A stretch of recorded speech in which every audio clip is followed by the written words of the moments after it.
네, 사랑하는 성도 여러분, 한 주간도 평안하셨죠? 벌써 주일입니다. 오늘도 비대면으로 예배하지만 여러분 예배하는 모든 장소와 가정에 하나님의 은혜와 축복이 임하시기를 바랍니다. 오늘 주제는 더딜지라도 기다리라, 그런 주제가 되겠습니다. 삼국지에 보면 유비, 관우, 장비 이 세 사람이 도원결의를 맺습니다.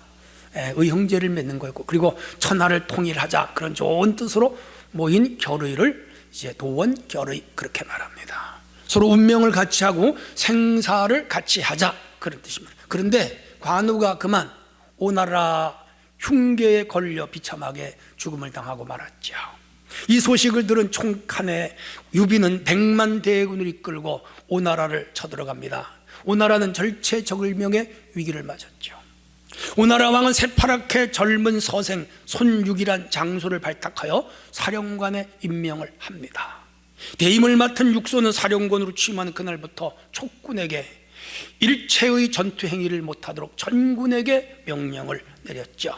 그래서 젊은 군인들이 난리가 났습니다. 새 사령관은 겁쟁이다, 전략도 없다, 군대가 싸우기 위하여 모인 것이지 싸우지 말라니 이게 말이 되느냐 하면서 사령관 육손을 막 흠담을 했습니다. 그래도 육손은 아무 말 없이 촉군과는 절대로 싸우지 못하도록 전군에게 아주 강하게 엄명을 내렸고, 혹시 돌발하는 자들은 아주 엄벌에 처했습니다. 육손은 인내심을 가지고 초인적인 인내심으로 기회가 오기를 마냥 기다렸죠. 이제 기회가 왔습니다. 육손은 촉군과 싸우면 이길 수 있다는 판단이 섰지요. 전군에게 명령을 내려서 오나라 병사들아, 촉군과 결사항전을 해라. 기다렸던 이 약이 바싹 올랐던 오나라 군사들은 파죽지세로 촉군을 물리쳤고, 그날 유비의 100만 대군이 오나라 군사들에게 죽었습니다. 대승을 거두었지요. 육손의 전법은 기다리는 전법이었죠. 기회가 오고 때가 오고 승리할 수 있는 조건이 올 때까지 마냥 기다렸죠. 그래 이긴 거죠. 오늘 본문에서 하나님은 하박국에게 더딜지라도 기다려라, 더딜지라도 기다려라, 그렇게 말씀합니다. 계시가 임합니다. 하나님은 오늘 우리들에게도 기다려라, 더딜지라도 기다려라, 그렇게 말씀하십니다. 무엇을 기다려야 될까요? 오늘 주일입니다. 우리는 하나님의 음성을 듣는 시간이 돼야 될 줄로 믿습니다. 첫 번째 주제입니다. 하나님의 섭리를 믿고 기다려야 합니다. 3절이에요. 이 묵시는 정한 때가 있나니 종말이 속히 이르겠고 결코 거짓되지 아니하리라. 비록 더딜지라도 기다리라. 지체되지 않고 정령 응하리라. 하박국은 남유다의 선지자입니다. 주전 6세기경에 이 바벨론에는 고대 근동의 패권 국가지요. 오늘 미국 같은 나라, 중국 같은 큰 나라. 남유다는 근동의 아주 작은 소국입니다. 바벨론은 세 차례에 이 남유다를 침공을 했고 남유다는 처참하게 무너지죠. 하박국은 그 장면을 본 사람이에요. 선지자 하박국은 조국이 망하는 것을 견딜 수가 없는 거예요. 우리 생각해 보세요. 우리나라가 망한다는데 망하는 걸 보면서 우리가 견뎌내겠습니까? 너무도 슬펐죠. 너무도 힘들었죠. 하나님께 부르짖는 겁니다. 그래서 하나님은 남유다가 이 바벨론에게 망할 수밖에 없는 이유를 잘 설명해 주었어요. 그리고 나서 이 남유다를 멸망시킨 바벨론도 내가 멸망시킨다라고 하나님이 말씀합니다. 하박국은 바벨론에 의해 나라가 망하기 전부터 남유다의 타락상과 죄악상을 하나님 앞에 계속 고해바쳤죠. 국가의 통치자들과 사회 문제들이 심각해서 하나님이 이 나라를 다스려 주셔야 됩니다, 이 우리 유다를 벌 주셔야 됩니다, 징계하셔야 됩니다라고 계속 탄원을 한 거 맞아요. 1장 2절로 4절에 나와요.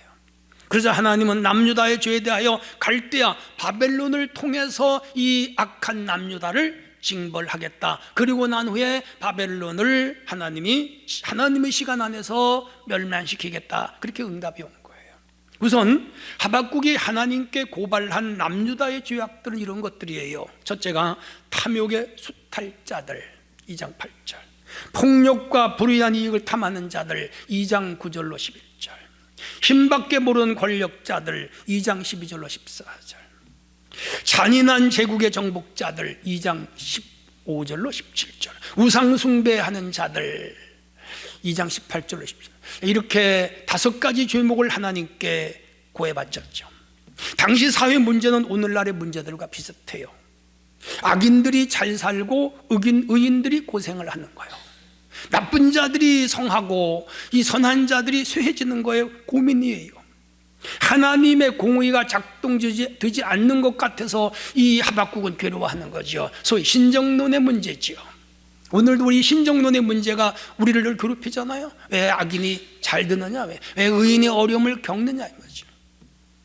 자신이 살고 있는 나라 안의 부조리를 보면서 하나님 앞에 악을 제거해 달라고 끊임없이 부르짖는데 악을 제거하지 않고 오히려 의인들이 핍박을 당하고 죽어가고 고난을 당하는 거라.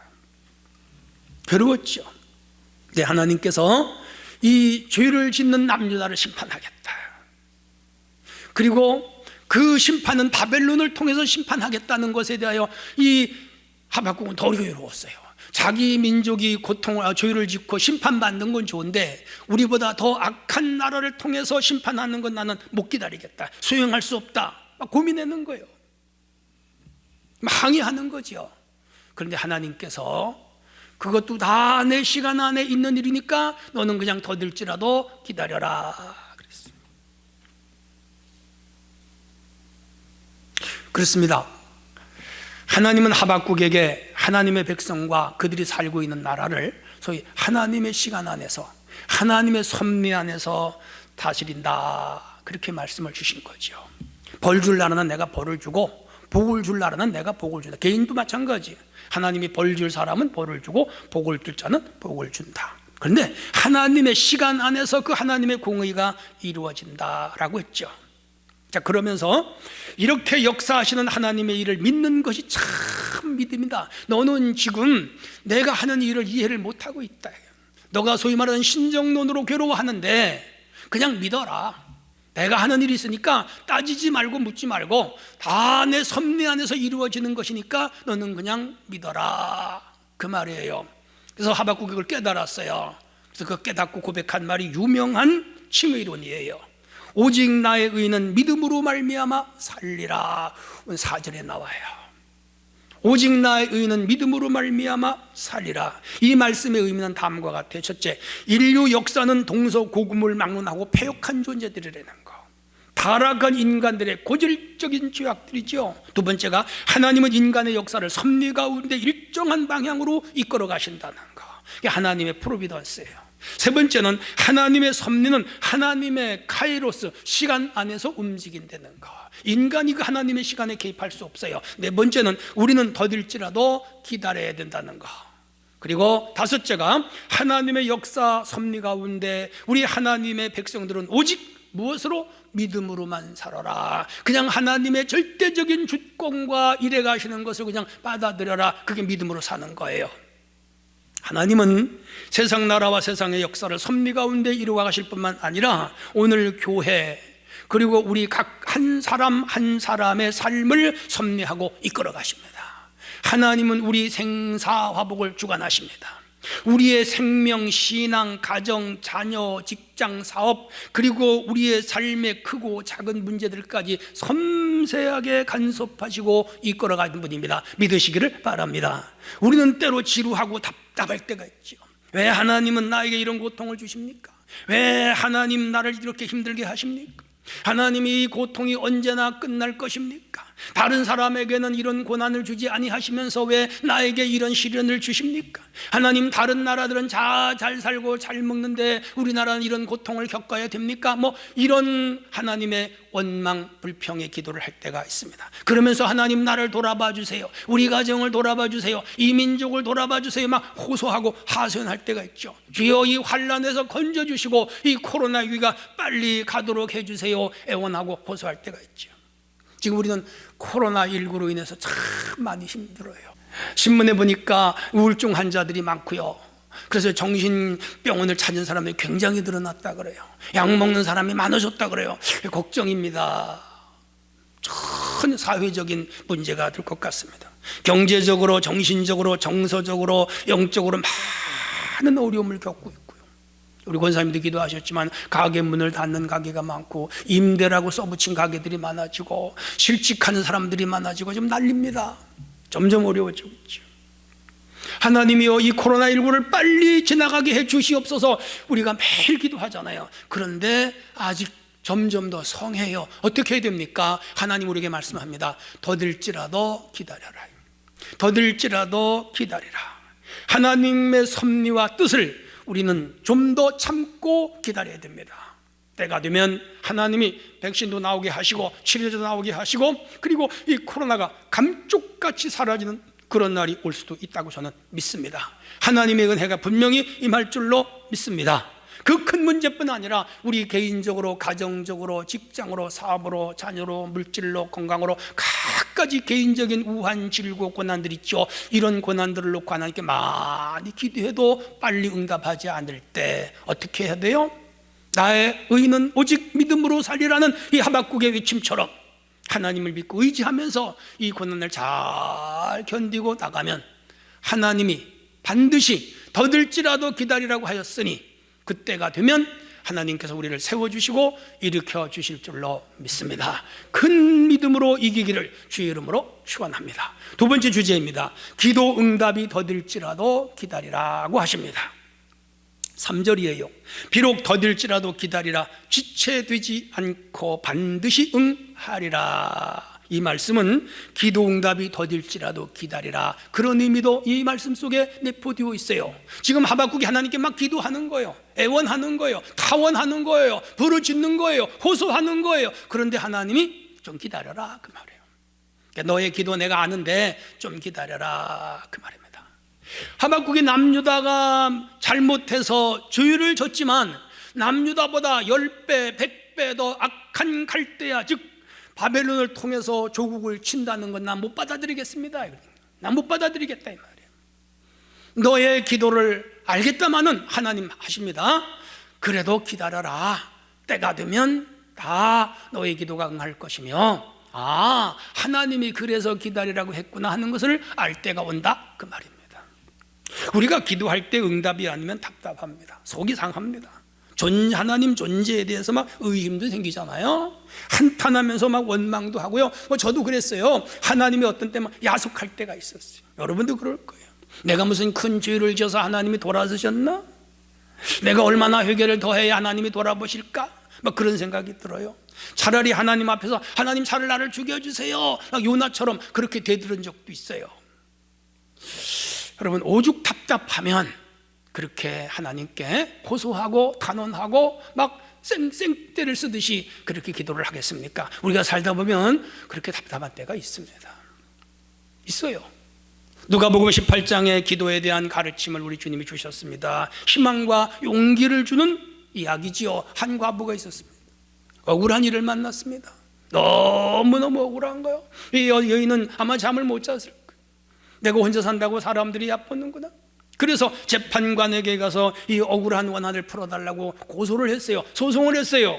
근데 재판관이 불의해요. 돈 많은 자들이 뇌물을 갖다 주면 이 문제를 해결하는데 가난한 과부가 뇌물을 안 주니까 해결을 안 하는 거예요. 여자가, 이 여인이 혼자 사는데 뇌물 어떻게 주겠어요? 맨날 찾아가는 거예요. 재판장 분이 그야말로 닳도록 쫓아다니면서 그냥 해결해 주세요, 해결해 주세요, 울면서 애원하면서 매달리면서 호소하면서 그렇게 도와달라고 하는 거예요. 그렇게 여러 날 아마 몇 달 했는지도 몰라. 그랬더니 이 재판장이 너무 괴로운 거예요. 귀찮아요. 찾아오는 게 귀찮고 또 양심적으로 찔리는 문제도 있었겠죠. 그래서 하루는 그 여인을 불렀어요. 뭐냐? 그래서 쫙 듣더니 신속하게 그 문제를 해결해 줬습니다. 예수님 비유예요. 내린 결론은 악한 재판관도 부지런히 찾아다니면서 문제를 해결해 달라고 하는 과부의 원한을 풀어주었거늘 하물며 좋으신 하나님께서 택한 백성들이 밤낮 부르짖는 원한을 풀어주지 않겠느냐. 뭐예요? 낭망하지 말고 기도해라. 더딜지라도 기다려라. 하나님이 응답하신다 그 말이죠. 사랑하는 성도 여러분, 지금 어떤 문제를 가지고 기도하고 있습니까? 낭망하지 말고 기도하시기를 바랍니다. 시급한 문제가 있습니까? 낭망하지 말고 기도하시기를 바랍니다. 절박한 문제가 있습니까? 낭망하지 말고 기도하시기를 바랍니다. 하나님의 절대 도움이 필요하십니까? 낭망하지 말고 기도하시기를 바랍니다. 기도의 제목과 내용이 욕심이나 개인적인 욕망이 아니라면 우리 하나님은 반드시 들어주시고요, 하나님의 가르침에 어긋난 것이 아니라면 우리 하나님 반드시 이루어 주심을 굳게 믿으시기를 바랍니다. 응답하지 않는 기도가 세 가지가 있어요. 첫째는 마음에 없는 기도는 응답하지 않습니다. 사람도 그렇잖아요. 마음에 없는 말을 겉으로 하잖아요.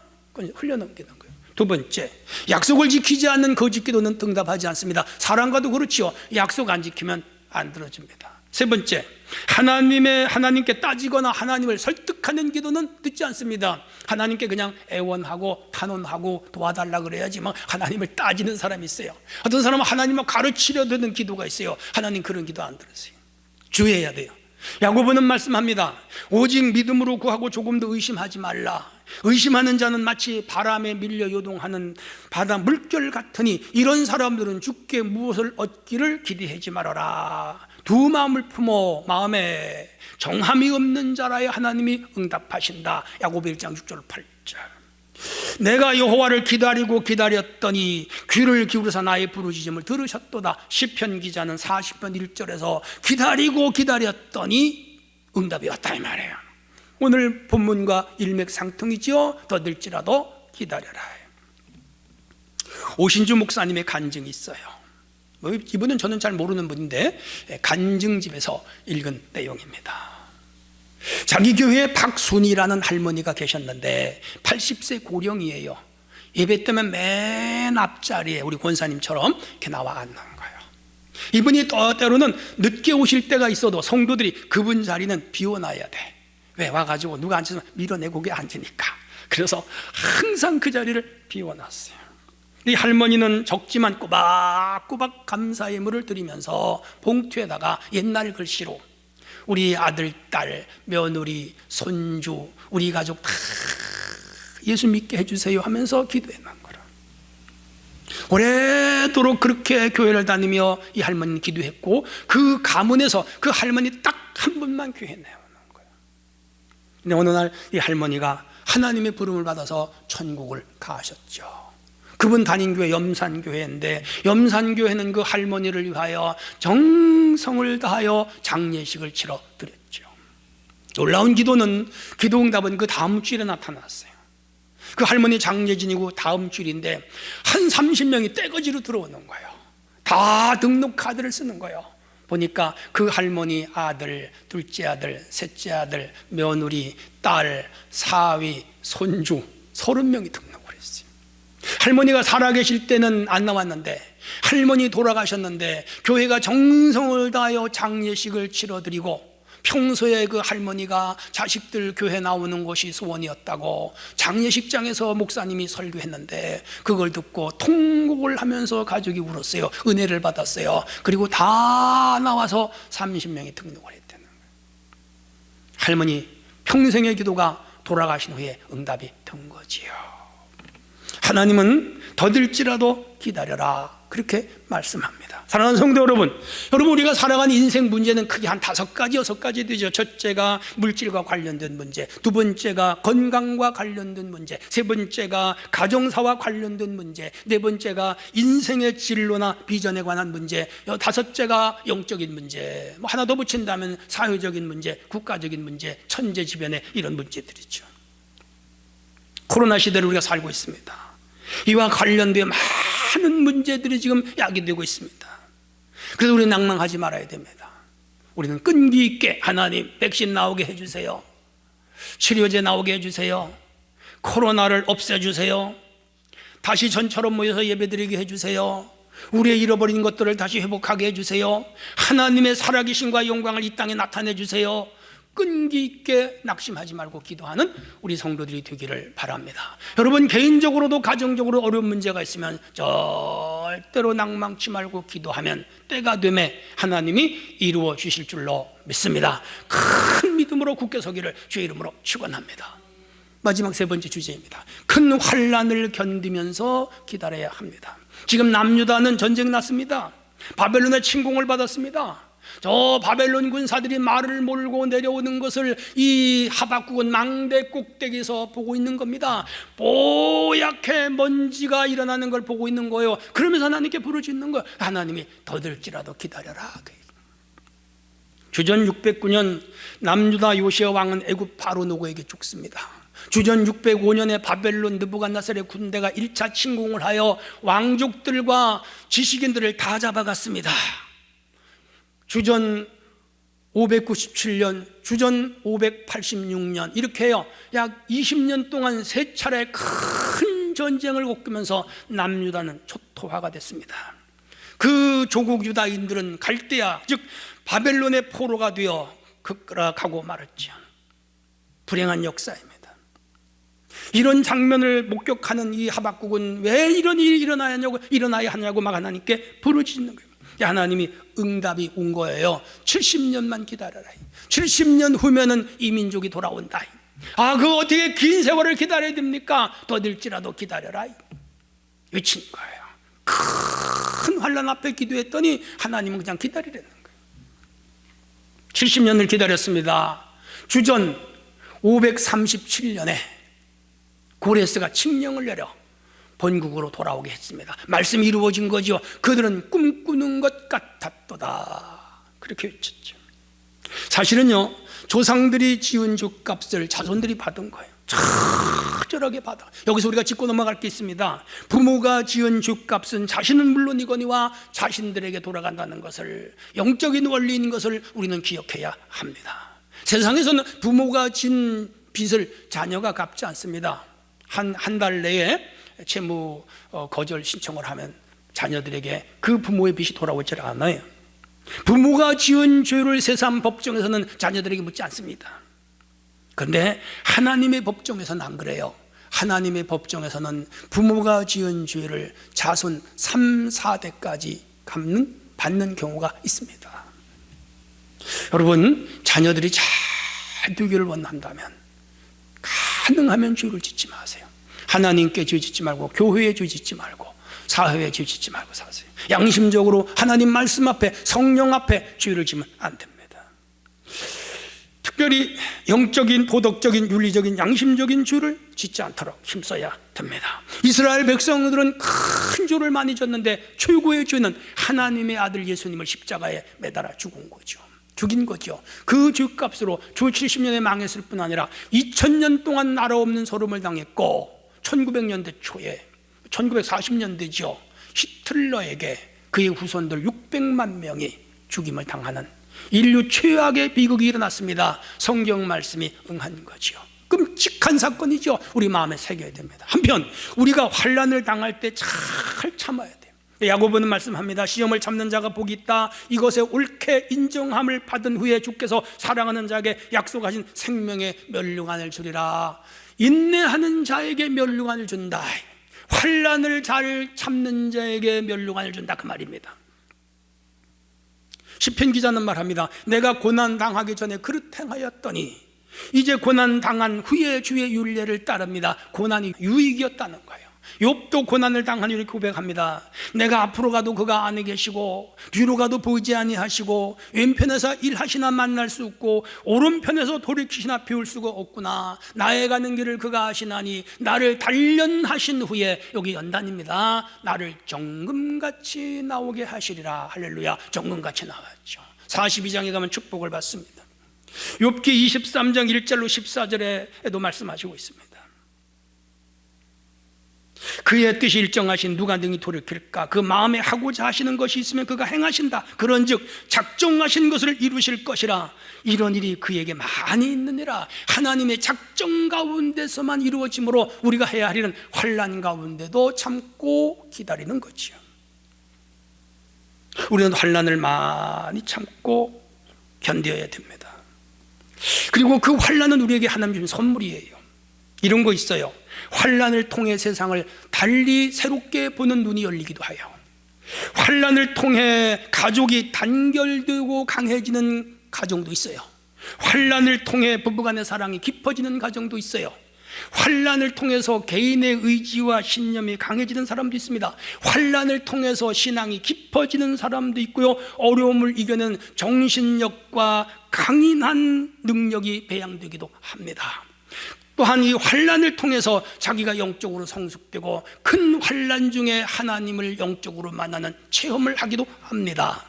도가니가 은을 풀무가 금을 연단하거니와 나 여호와는 마음을 연단하시느니라. 그러므로 이 환난은 지금 당장은 힘들고 어렵지만 잘 견디고 기다리면 우리에게 몇 배, 몇백 배 큰 유익을 주기도 합니다. 그러므로 환난이 올 때 참고 기다리는 성도가 되시기를 바랍니다. 이야기 하나로 결론을 매력하지요. 2005년 조선일보 기사입니다. 한국 최고의 기업 삼성 SDS 아실 거예요.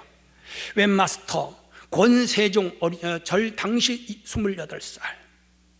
이 사람은 시골에서 초등학교밖에 졸업을 못했어요. 천신만고 끝에 컴퓨터 소위 한국 최고의 도사가 됐습니다. 14년 14살에 초등학교를 졸업하고 서울로 무작정 상경을 합니다. 3살 때 양친이 교통사고로 죽었어요. 할머니 품에서 자랐습니다. 경북 영주예요. 초등학교 3학년부터 아침 신문을 돌리면서 일을 했습니다. 서울에 상경했을 때 그 이야기를 듣고 경찰들이 너무 불쌍하다고 봉제 공장에 취직을 시켜줬어요.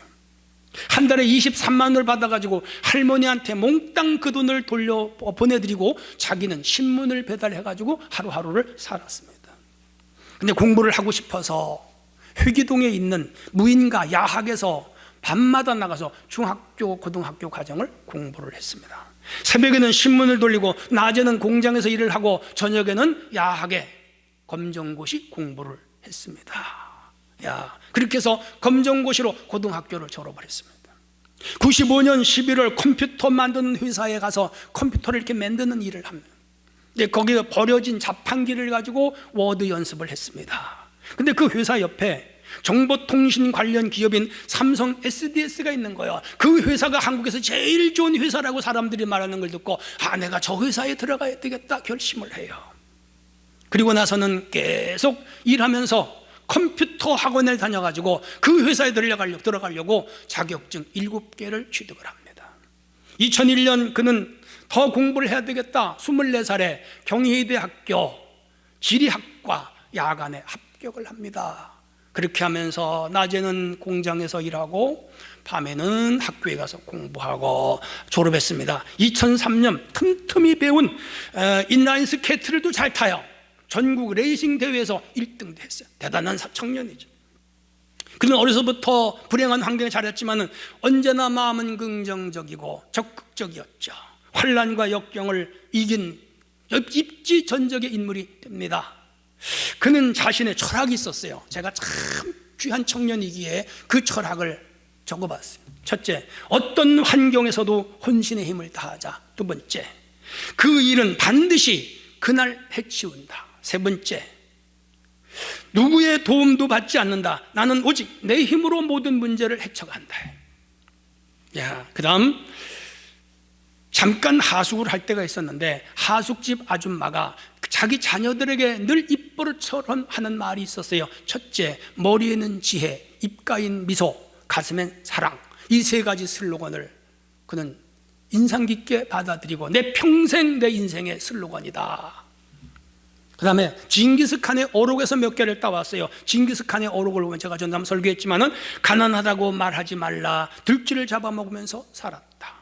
배운 게 없다고 탓하지 말라. 나는 내 이름도 쓸 줄 몰랐다. 징기스칸이에요. 막막해도 포기하지 말라. 나는 목에 칼을 맞고도 살았다.